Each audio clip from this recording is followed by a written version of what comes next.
지금은 각 당에서 내년 3월에 있을 대통령 선거를 준비를 하고 있습니다. 지금 민주당 같은 경우에는 경선을 통하여 대통령 후보를 뽑았습니다. 그리고 국민의 힘은 지금 경선을 통하여 대통령 후보를 뽑고 있습니다. 크게 진보당, 보수당 이렇게 우리는 말을 합니다. 물론 지금 세상에서 진보와 보수의 가치에 큰 차이가 점점 없어지는 것 같습니다.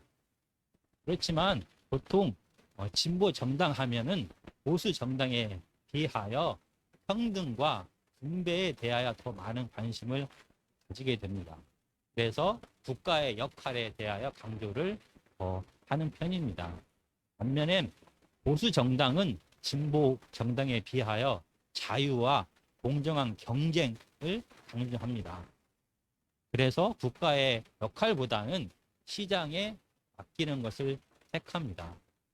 아마 특별한 이변이 없는 한 지금 민주당과 국민의 힘에서 후보를 정하게 되고 그 후보가 이번 대통령 선거에 맞는 공약을 발표하게 될 것입니다. 그러면은 이 공약과 후보를 보고 민주당을 선택할지 국민의힘을 선택할지 이제 국민들은 고민하면서 누군가를 선택하게 됩니다. 결국 이 두 정당의 후보들 가운데 특별한 이변이 없으면 그 두 사람 가운데 대통령이 나오게 될 것입니다. 지금 마태복음 5장에서는 예수 그리스도를 통하여 새로운 하나님 나라가 시작되었다라고 이렇게 말을 합니다. 이 새로운 나라의 질서에 대하여, 새로운 나라의 통치 원리에 대하여 하는 무리들 앞에서 예수님은 말씀하십니다. 만약 지금으로 말하면 대통령의 공약 같은 것입니다. 하나님 나라가 어떠해야 되는지를 말씀하십니다. 이게 바로 팔복입니다. 팔복을 통하여 하나님 나라의 통치 원리가 어떠한지를 말씀하십니다. 그리고 오늘은 그 마지막입니다. 팔복의 마지막으로 통치 원리를 말씀하시면서 이제 많은 무리들에게 예수 그리스도로부터 시작되는 하나님 나라에 참여하기를 요청하고 계시는 것입니다. 이 공약을 보고 정말 많은 사람들이 예수 그리스도의 나라에, 하나님의 나라에 나도 참여해야겠다라고 생각하면은 예수님을 뽑게 되고 그 하나님의 나라에 참여하게 되는 것입니다. 오늘은 마지막으로 이 하나님 나라의 통치 원리의 마지막 팔복에 대하여 함께 살펴보겠습니다. 마태복음 5장 10절에서 12절까지입니다. 제가 읽겠습니다. 의를 위하여 박해를 받는 자는 복이 있나니 천국이 그들의 것임이라. 나로 말미암아 너희를 욕하고 박해하고 거짓으로 너희를 거슬러 모든 악한 말을 할 때에는 너희에게 복이 있나니 기뻐하고 즐거워하라. 하늘에서 너희의 상이 큼이라. 너희 전에 있던 선지자들도 이와 같이 박해하였느니라. 하나님 나라가 시작되고 하나님 나라의 주인이신 예수님은 하나님 나라의 통치 원리에 대하여 팔복을 통하여 다음과 같이 말씀하셨습니다. 이 하나님 나라의 통치 원리, 하나님 나라의 질서는 세상의 질서와 너무나 달랐습니다. 하나님 나라는 가난하고 애통하고 온유한 자의 것이다 라고 말씀을 하십니다. 갓난 어린아이와 같이 하나님 말을 찾고 의지하는 자가 바로 하나님 나라의 자녀다 라고 얘기를 합니다. 그리고 하나님 나라의 자녀는 이 죄와 그 결과 나타나는 죽음과 두려움 때문에 애통하게 됩니다. 이렇게 하나님을 찾고 애통하고 회개하는 과정을 거치면서 하나님의 자녀들은 자기의 죄성을 그대로 드러내는 것이 아니라 하나님의 말씀에 온전히 순종하는 자가 되어집니다. 이렇게 하나님께 온전히 순종하는 온유한 자에게 하나님께서는 하나님의 나라의 사역에 참여하게 하시고 사역지 땅을 주십니다. 이렇게 하나님의 임재와 다스림을 경험한 하나님의 자녀들은 하나님께서 함께 하심이 이 땅에도 실현되기를 간절히 원하게 됩니다. 이렇게 하나님의 뜻, 하나님의 창조 질서, 하나님의 통치 원리가 피조 세계에 실현되었을 때 이를 공의라고 합니다. 바로 하나님의 자녀들은 이 땅에 공의가 실현되는데 참여하게 됩니다. 이게 바로 하나님 나라 자녀들의 사명인 것입니다. 하나님 나라의 확장에만 집중하다 보면은 하나님께서 세상을 향하신 마음을 잃어버릴 수 있습니다. 하나님이 세상을 향한 마음은 바로 긍휼입니다. 긍휼은 자비와 용서를 말합니다. 정말 하나님께서는 한 사람 한 사람을 정말로 끝까지 사랑하시고 용서하시기를 원하십니다. 하나님은 소외된 한 사람조차도 그들의 필요를 채워주시기를 원하고 가장 좋은 것을 공급하시고 그를 보호하시기를 원하십니다. 이렇게 하나님 나라 백성들은, 하나님 나라의 자녀들은 이러한 긍휼의 마음을 가져야 합니다. 그리고 하나님 나라 자녀들이 가져야 될 또 다른 하나님께서 원하시는 마음은 청결한 마음입니다. 청결한 마음은 두 마음을 품지 않는 것입니다. 단 마음으로 하나님께만 충성하는 것입니다. 단 마음으로 하나님께만 충성하는 자는 자기의 영광을 구하지 않습니다. 단 마음으로 하나님께만 충성하는 자는 자기의 생각대로 자기의 죄성에 따라서 행동하지 않습니다. 단 마음으로 하나님께만 충성하는 자는 자기의 나라를 구하는 것이 아니라 하나님의 나라를 구하는 것입니다. 이런 자와 하나님께서는 함께 하십니다. 구체적으로 하나님 나라의 사역, 공의를 실행하는 것이 무엇인지에 대하여 제7복에서는 바로 화평케 하는 것이다 라고 얘기합니다. 내가 스스로 화평한 자가 되는 것이 아니라 온 세상을, 다른 사람을 화평하게 하는 것이 바로 하나님 나라의 자녀가 해야 될 일이다 라고 얘기를 합니다. 깨어진 하나님과의 관계를 회복시키기 위하여 그는 최선을 다해야 됩니다. 그리고 이 죽음과 죄가 다스리는 세상 속에서 고통받은 사람들의 아픔과 고통을 털어주고 그들을 회복시키는 것이 바로 하나님의 자녀들이 해야 될 것입니다. 바로 이것이 바로 화평하게 하는 자, 하나님 나라 자녀들의 사명인 것입니다. 이렇게 7가지 공약에 대하여 말씀하신 다음에 마지막으로 제 8복에 대하여 예수님은 말씀을 하십니다. 5장 10절을 제가 다시 한번 읽겠습니다. 의를 위하여 박해를 받는 자는 복이 있나니 천국이 그들의 것임이라. 우리는 지금까지 하나님의 말씀을 통하여 공의가 무엇인지에 대해 배웠습니다. 하나님의 통치 원리, 하나님의 창조 원리가 이 땅에 그대로 실현되었을 때 이걸 공의라고 얘기를 합니다. 이렇게 하나님의 의를 추구하는 자, 쉽게 말하면 온 세상에 화평을 가져오게 하는 자들은 바로 박해를 받게 될 것이다 라고 얘기합니다. 여기서 말하는 박해는 우리가 생각하는 2가지를 다 포함합니다. 말로 하는 박해, 비난과 조롱과 거짓 소문을 내는 것을 포함합니다. 그리고 실질적으로 그의 육체에 고통을 가하여 죽기까지 이르게 하는 것도 바로 박해다라고 얘기를 합니다. 그러면서 8복의 마지막은 바로 이 박해받는 것에 대하여 얘기를 합니다. 그리고 하나님의 의를 추구하는 자가 박해를 받는다라고 얘기합니다. 그리고 5장 11절과 12절을 제가 다시 한번 읽겠습니다. 나로 말미암아 너희를 욕하고 박해하고 거짓으로 너희를 거슬러 모든 악한 말을 할 때에는 너희에게 복이 있나니 기뻐하고 즐거워하라. 하늘에서 너희의 상이 큼이라. 너희 전에 있던 선지자들도 이같이 박해하였느니라. 마태복음 5장에서 박해받는 자에 대하여 얘기합니다. 의를 추구하는 자, 하나님의 뜻을 이 땅에 실현하고자 하는 자는 박해를 받을 것이다 라고 얘기합니다. 그리고 그 자가 어떤 사람인지에 대하여 구체적으로 얘기합니다. 11절과 12절에서는 옛날에 선지자들이 박해를 받은 것처럼 하나님의 의를 실현하는 자는 바로 박해를 받을 것이다 라고 얘기합니다. 그리고 바로 예수 그리스도 때문에 박해를 받게 될 것이다 라고 얘기합니다. 바로 예수 그리스도의 삶을 그대로 순종하면서 따라가는 자가 박해를 받게 될 것이다 라고 얘기합니다. 그렇다라고 하면은 이 마태복음에서 많은 박해받는 옛날의 선지자가 누구인지에 대하여 저희가 잠깐 살펴보겠습니다. 이 선지자는 보통 우리가 구약에서 예언자라고도 이렇게 말을 합니다. 그래서 보통 미래의 일을 미리 아는 자라고 생각하는 사람들이 많습니다. 그러나 이 선지자 그리고 구약에서 말하는 예언자, 지금부터는 선지자라는 말로 설교를 하겠습니다. 이 선지자는 미래를 아는 자가 아니라 하나님과 하나님의 영에 의하여 부름을 받은 자입니다. 그리고 그는 자기로부터 비롯된 것을 말하지 않습니다.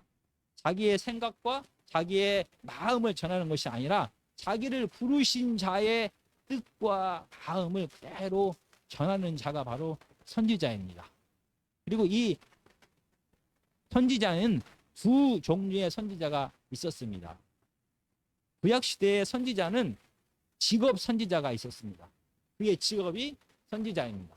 그리고 두 번째는 하나님께서 필요하실 때에 불렀던 문서 선지자가 존재했습니다. 이 직업 선지자는 왕궁에서 일했던 왕궁의 선지자가 있었고 성전에서 일했던 성전의 선지자가 있었습니다. 왕궁에서 일했던 선지자는 왕을 도와서 하나님의 뜻을 왕에게 전했습니다. 바로 우리가 구약에서 나오는 나단 선지자가 다윗 왕에게 얘기했던 것처럼 그런 관계가 바로 나단 선지자가 바로 왕궁 선지자인 것입니다. 그리고 성전에서도 백성들은 하나님 앞에 나와서 기도하고 탄원하기도 했습니다. 그때 하나님의 뜻이 무엇인지를 백성들에게 전하여 준 선지자가 있었습니다. 성전에서 일했던 선지자입니다. 이렇게 왕궁과 성전에서 일했던 선지자가 직업 선지자인데 그들은 왕궁과 성전에서 임금을 받았습니다. 왕이 선택을 하고 제사장이 선택을 해서 왕궁과 성전에서 일하면서 백성들로 받은 세금과 왕으로부터 월급을 물질적인 혜택을 누리면서 살았습니다. 반면에 문서 선지자는 좀 다릅니다. 하나님께서 직접 택하셨습니다. 그래서 구약에서 문서 선지자는 우리가 알고 있는 예언서를 쓴 선지자들입니다. 이사야, 예레미야, 에스겔, 다니엘, 오바댜, 하박국 이런 선지자들을 문서 선지자라고 합니다. 그들이 살았던 배경은 구약 BC 750년에서 500년 경에 살았다라고 활동을 했다라고 합니다. 예수님이 오시기 전 BC 기원전 750년에서 500년까지 이스라엘의 역사를 잠깐 살펴보면은 당시 하나님을 거역했던 이스라엘 백성들은 나라가 위기에 처해 있을 때였습니다. 그래서 외세의 침입을 받았을 때이고 결국 북이스라엘은 기원전 722년에 아시리아에 의하여 멸망했을 때고 남유다는 587년에 바벨론에 의해서 멸망했을 때입니다. 그리고 바벨론으로 끌려갔다가 다시 가나안 땅으로 돌아왔을 때까지가 바로 750년에서 BC 500년까지의 상황입니다. 그 당시에 문서 선지자만 존재했던 것이 아니라 당연하게 직업 선지자, 왕궁에서 일하고 성전에서 일했던 선지자들도 함께 존재했습니다. 그러나 좀 전에 제가 말씀드린 것처럼 이 직업 선지자들은 바로 사람과 물질에 매여 있을 수밖에 없었습니다. 그래서 설령 왕이 잘못을 하더라도 설령 성전이 타락했다라고 하더라도 그들은 자기의 목줄을 쥐고 있는 왕과 제사장과 이 성전의 타락에 대하여 얘기하지 않았습니다. 그들은 하나님의 뜻을 전한 것이 아니라 그들의 안위와 그들의 경제적인 활동이 중요했습니다. 그래서 하나님의 심판이 임할 것이다. 이스라엘 백성들이 회개하지 아니하면 이 언약을 지키지 아니하면 하나님의 심판이 임할 것이다 라고 얘기하지 않았습니다. 그들은 이스라엘의 평안을 계속해서 얘기를 했습니다. 반면에 이 문서 선지자는 사람과 물질에 매여 있지 않았습니다. 하나님이 직접 택했습니다. 그래서 그들은 그 당시 이스라엘 전체를 향하여 심판과 회개의 말씀을 선포하였습니다. 이스라엘의 가장 큰 문제가 이스라엘의 모든 언약 백성이 하나님을 떠났다라고 얘기합니다. 그들의 죄악의 가장 큰 부분은 정치, 종교 지도자들의 타락이고 형식적인 예배가 계속 드려지기 때문에 이게 가장 큰 죄악이다라고 그들은 얘기를 했습니다. 그러나 반면에 이 직업 선지자들은 이스라엘 백성들에게 평안을 얘기하고 하나님께서 함께 하실 것이다. 모든 것이 다 잘 될 것이다. 회복될 것이다. 라고만 얘기를 했습니다. 그래서 예레미야 선지자는 이스라엘의 멸망에 큰 역할을 한 사람이 바로 이 직업 선지자들이다. 라고 얘기를 합니다. 여기가 한번 찾아보겠습니다. 제가 찾아서 읽겠습니다. 예레미야 5장 30절과 31절입니다. 이 땅에 무섭고 놀라운 일이 있도다. 선지자들은 거짓을 예언하며 대사장들은 자기 권력으로 다스리며 내 백성은 그것을 좋게 여기니 마지막에는 너희가 어찌하려느냐. 정말 하나님의 심판이 가까워졌습니다. 이스라엘 전체가 왕으로부터 일반 백성까지 힘과 쾌락을 추구하는 삶을 살아가면서 하나님의 질서를 버리고 하나님의 율법을 버리고 하나님과 세상을 겸하여 섬기면서 우상 숭배하면서 타락하면서 살았습니다. 그러나 그 사실을 꾸짖고 회개의 말씀을 전해야 될 이 직업 선지자들, 왕궁과 성전에 있던 선지자들은 그들의 안위와 그들의 물질적인 평안을 위하여 거짓을 얘기하기 시작했습니다. 그 결과 결국 하나님의 심판이 이스라엘에 임하게 되었고 그들은 이 예루살렘 성전의 파괴를 볼 수밖에 없고 가나안 땅에서 쫓겨나는 일을 겪을 수밖에 없었습니다. 그러나 문서 선지자들은 하나님께만 충성하는 자들이었습니다. 그래서 그들은 하나님의 심판과 회개의 말씀을 그대로 전했습니다. 그 결과 왕과 제사장, 백성들에게까지 미움을 받게 되었습니다. 그들은 고난을 받고 심지어 죽음을 당하기까지 하였던 것입니다. 바로 그 선지자들이 살았던 시대와 당시 예수 그리스도께서 오셨을 때의 상황이 얼마나 다른지 아니면 같은지에 대하여 마태복음은 얘기를 합니다.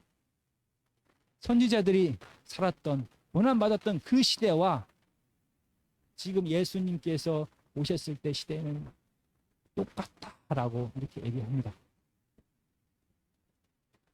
마태복음 2장 3절입니다. 헤롯 왕과 온 예루살렘이 듣고 소동한지라. 새로운 왕이 태어났습니다. 그러나 헤롯 왕은 그 왕의 탄생의 소식에 너무나 두려웠습니다. 이 헤롯 왕뿐만이 아니라 당시에 예루살렘에 있는 모든 사람들이 새로운 왕의 탄생에 대하여 반갑게 여기지 않았다라고 성경은 기록하고 있습니다. 왜냐하면 그들은 이미 힘과 권력을 누리면서 잘 살면서 새로운 왕의 탄생, 새로운 나라의 출현에 대하여 기뻐하지 않았기 때문입니다. 그들은 헤롯 왕과 하나가 되었습니다. 당시 유대의 종교적인 정치적인 지도자들은 사내들인이라고 해서 하나의 권력 기구를 만들었습니다. 이 권력 기구 사내들인에는 제사장과 바리새인과 서기관과 백성의 장로들이 모여서 함께 회의하고 집행하는 그런 유대 땅의 가장 큰 권력 기구였습니다. 당시 로마 제국과 헤롯 왕은 이스라엘에 어느 정도 자치를 허용하였습니다. 종교적인, 정치적인, 경제적인, 사회적인 권력을 그들에게 사내들인에게 어느 정도 나누어 주었습니다. 그래서 그들은 새로운 왕이 태어나지 아니해도 상관이 없었습니다. 비록 로마의 식민지 백성으로 살아갔지만 그들은 행복했습니다. 많은 힘과 권력을 누렸기 때문에 부족함이 없었습니다. 그리고 우리가 마태복음 23장 29절에서 39절까지를 제가 읽겠습니다. 마태복음 23장 29절에서 39절까지입니다. 화 있을진저 외식하는 서기관들과 바리새인들이여, 너희는 선지자들의 무덤을 만들고 의인들의 비석을 꾸미며 이르되, 만일 우리가 조상 때에 있었더라면 우리는 그들이 선지자들의 피를 흘리는데 참여하지 아니하였으리라 하니, 그러면 너희가 선지자를 죽인 자의 자손임을 스스로 증명함이로다. 너희가 너희 조상의 분량을 채우라. 뱀들아, 독사의 새끼들아, 너희가 어떻게 지옥의 판결을 피하겠느냐? 그러므로 내가 너희에게 선지자들과 지혜 있는 자들과 서기관들을 보내며 너희가 그 중에서 덜어는 죽이거나 십자가에 못 박고 그 중에서 덜어는 너희 회당에서 채찍질하고 이 동네에서 저 동네로 따라다니며 박해하리라. 그러므로 의인 아벨의 피로부터 성전과 제단 사이에서 너희가 죽인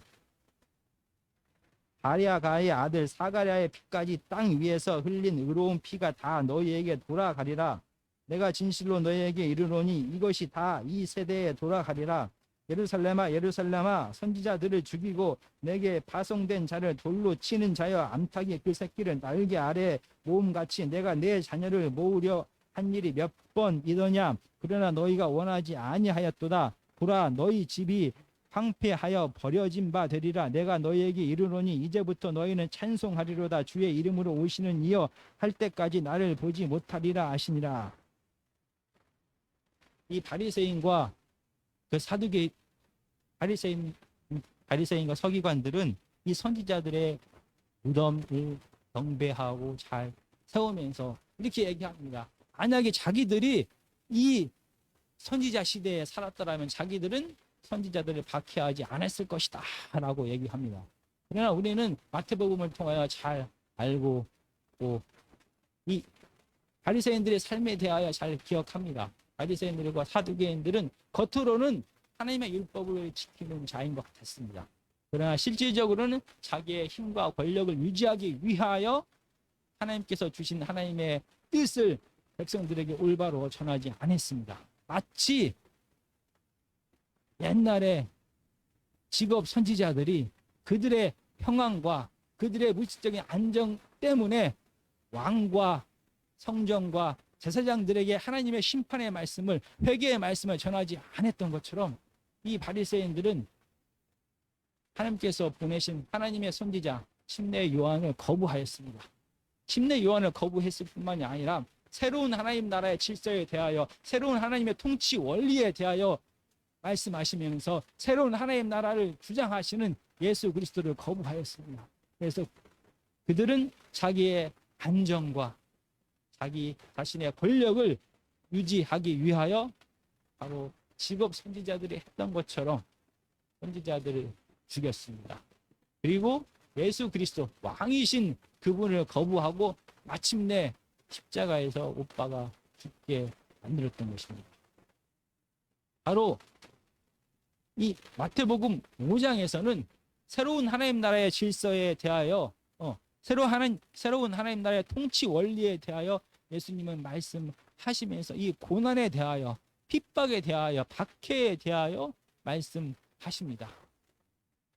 그 옛날 선지자들이 하나님 나라의 뜻을 그대로 전하고 하나님의 뜻대로 살아감을 통하여 그 당시에 많은 박해를 받고 심지어 죽기까지 했던 것처럼 예수님을 따르는 자, 의를 이 땅에 실현하고자 하는 자는 같은 박해를 받게 될 것이다 라고 미리 말씀을 하십니다. 하나님 나라의 통치 원리에는 승리와 정복과 다스림만이 있었던 것이 아니라 이 팔복을 통하여 드러난 하나님 나라의 통치 원리의 마지막은 바로 고난이었습니다. 하나님 나라의 의를 이 땅에서 실현하고자 하는 자, 그래서 이 땅에 하나님 나라를 실현하고자 하는 자는 반드시 박해를 받게 될 것이다 라고 이렇게 말씀을 하십니다. 그러면서 모든 공약을 다 말씀하시면서 그래도 너희들이 하나님 나라에 참여하겠느냐라고 말씀하십니다. 예수 그리스도의 죽으심과 부활을 통하여 하나님을 알게 된 초대교회는 그럼에도 불구하고 우리가 하나님 나라에 참여하겠습니다 라고 고백을 하게 됩니다. 그 결과 초대교회는 사람들이 상상할 수도 없는 고난과 환난과 미움을 받게 됩니다. 당시 이스라엘 사람들로부터 고난을 받았을 뿐만이 아니라 당시 세계를 지배했던 로마 제국으로부터 그들은 상상할 수도 없는 고난을 받게 됩니다.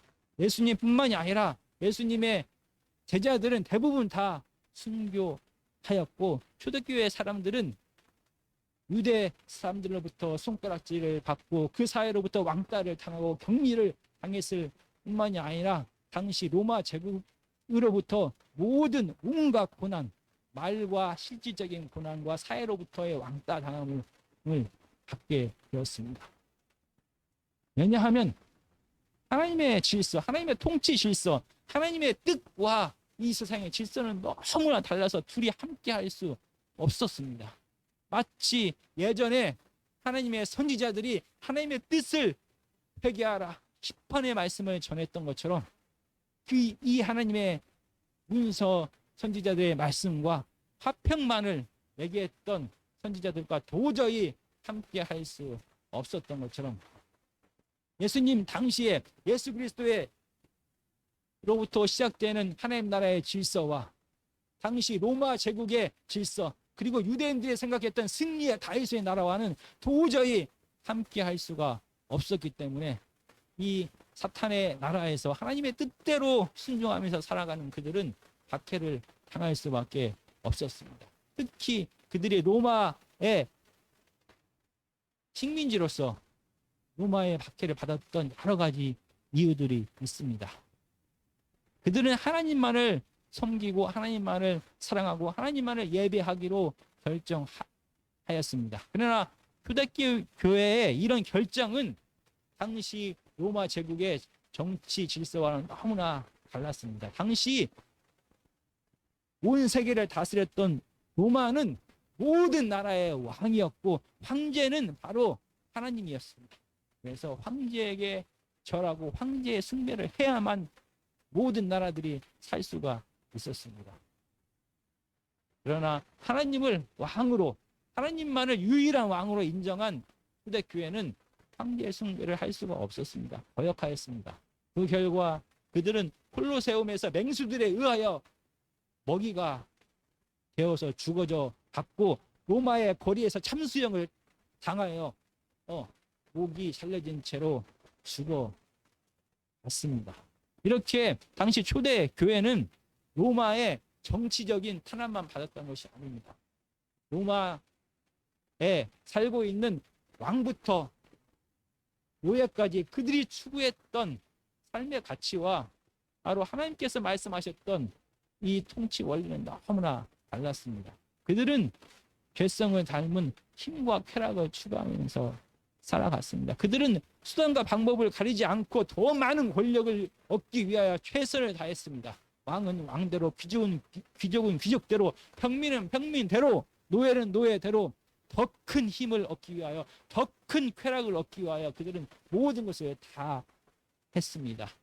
그러나 이 초대교회의 하나님만을 섬기고 하나님의 뜻을 쫓아 살았던 사람들은 달랐습니다.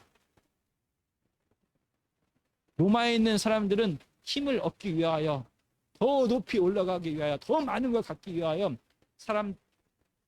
사람들을 밟고 무시하고 짓밟고 그들이 할 수 있는 걸 다 하면서 살았습니다. 그들은 쾌락을 추구하기 위하여 사치하고 방탕하고 심지어 사람들끼리 노예끼리 싸우게 하고 그걸 보고서 기뻐하며 즐거워했습니다. 그러나 하나님의 뜻만을 쫓아갔던 초대교인들은 달랐습니다.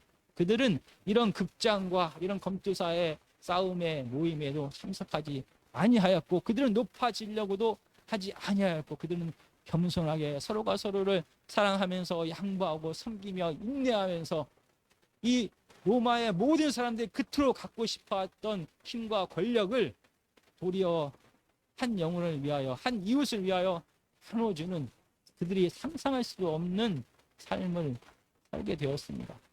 바로 로마의 통치 원리, 사회 원리, 가치와 하나님 나라의 가치는 너무나 달랐습니다. 그래서 그들은 로마 시민으로부터, 로마의 모든 사람들로부터 배척을 당하고 왕따를 당하고 손가락질을 당하게 되었습니다.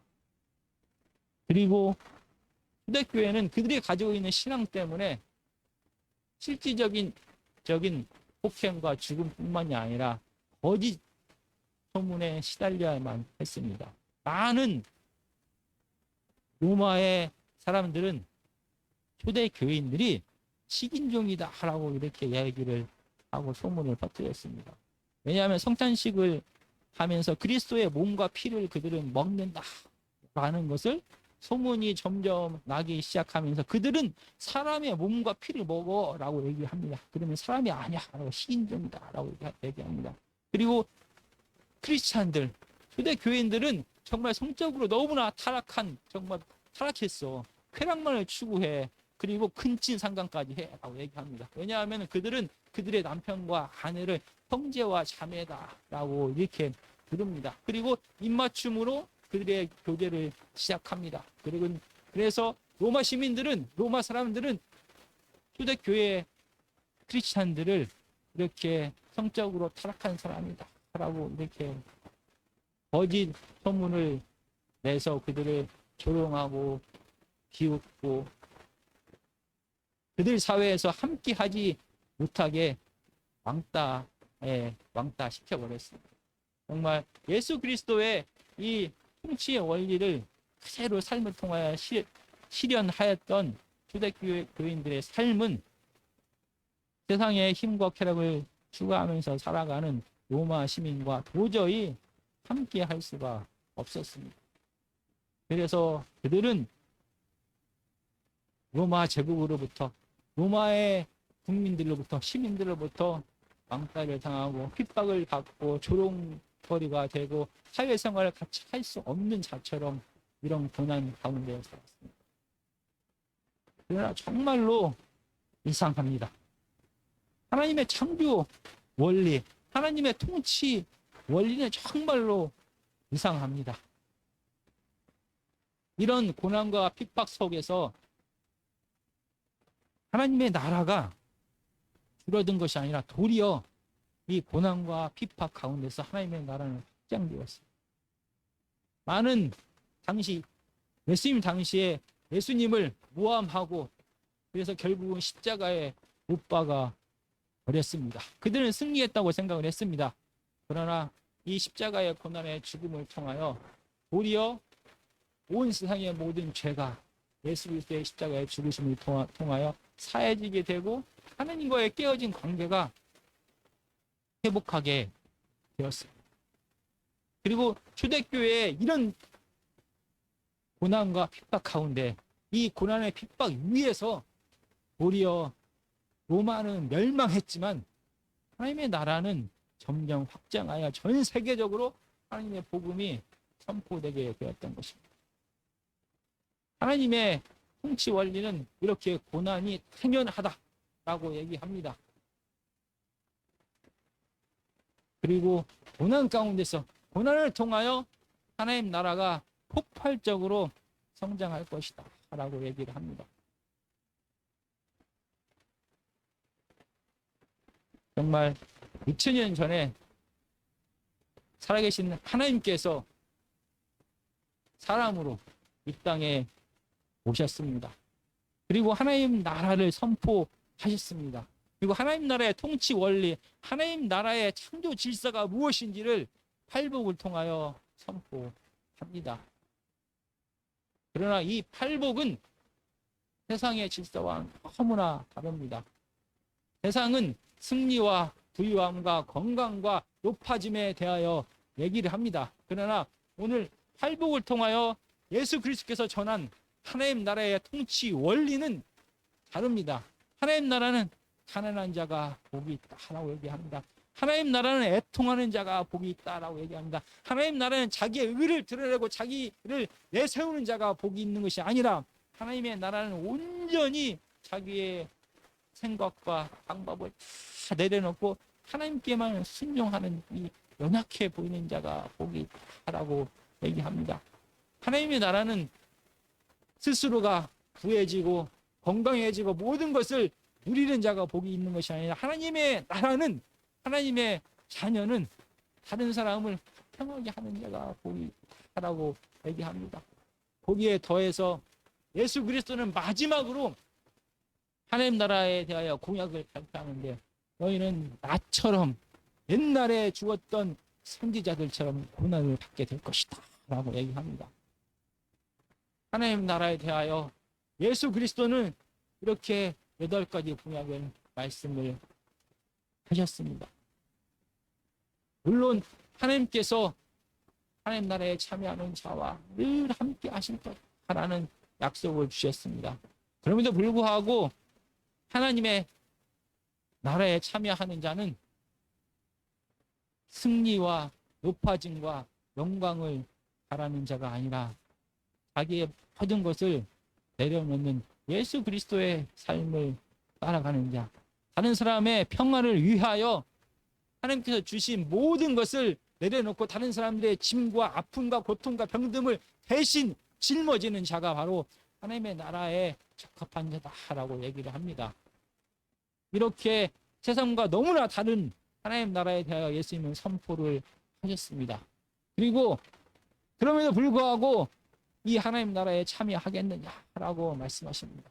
그럼에도 불구하고 예수 그리스도를 왕으로 인정하겠느냐라고 예수님은 우리에게 오늘 또 말씀하고 계십니다. 정말 시대가 많이 변했습니다. 특별히 선교지가 아니면은 정말 하나님을 믿는 것 때문에, 내가 전도하는 것 때문에, 내가 내 생각과 내 모든 것을 내려놓음을 통하여 고난 받는 경우는 거의 없습니다.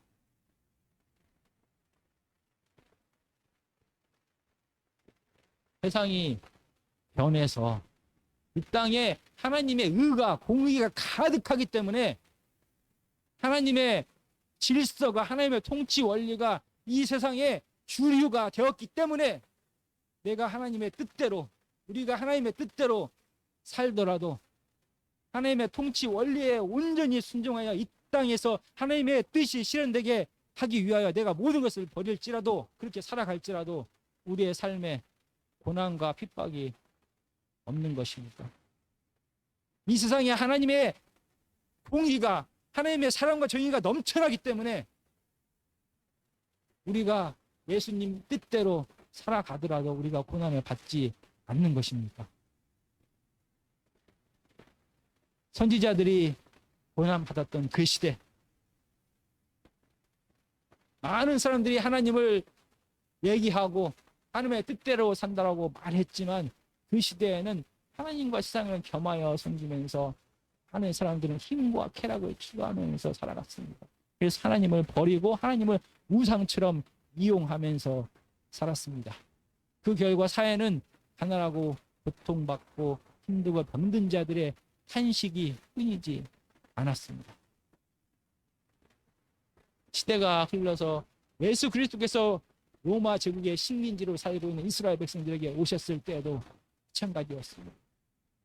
그들은 가나안 땅에 머물러 있었고 그들은 예루살렘의 성전에서 하나님께 예배를 드렸지만 진짜 하나님의 뜻대로 살아가는 자들이 너무나 적었습니다. 그래서 하나님 앞에 회개하라라고 말하는 침례 요한은 거부를 당하였고 하나님의 뜻대로 살아야만 된다라고 말씀하는 예수님은 그들에 의하여 십자가에서 죽게 되었습니다. 그러면 지금은 어떠합니까? 지금은 온 세상이 그 시대, 예수님 시대, 그 이전의 선지자 시대와 비슷합니다. 지금도 모든 사람들의 관심은 힘과 쾌락을 추구하면서 살아갑니다. 어떻게 하면 더 잘 살고, 더 건강하고, 더 높아지고, 더 내 이름을 드러내고, 그것이 이 세상 사람들의 목표입니다. 더 큰 집에서 잘 사는 것이 목표인 것처럼 되어버린 세상입니다. 그런데 그 시대에 선지자들이 고통받고 고난받았는데 예수님 시대에 예수님의 제자들과 초대교회와 예수님도 고난을 받았는데 이 시대에 교회가 고난받지 않고 있다라는 우리는 생각을 해봐야 됩니다. 무엇이 잘못되어서 우리 교회 속에는 고난이 없는지 우리는 생각을 해봐야 됩니다.